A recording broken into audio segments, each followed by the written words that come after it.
नमस्कार दर्शक बंधु मु कवि मनोज कुमार महंत आज कवितार शीर्षक मन अच्छी सबकि तृतीय अध्याय।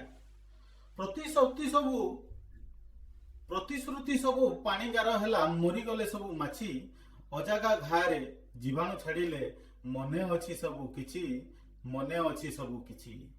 शीत प्रकोप घा सुखे सिना माउंस की कौड़ुची चिन्हरु चिन्हट कर्म और कर्तव्य मने अच्छी सबू किछि मने अच्छी सबू किछि। प्राकृतिक अठे कृत्रिम हसटे धरा पड़ी जाऊअछि जगा देखी पघा छिड़ाई जाइछु मने अच्छी सबू किछि मने अच्छी सबू किछि। आजी सिना घा सुखी गला तर कुंडियाणी पाखे अछि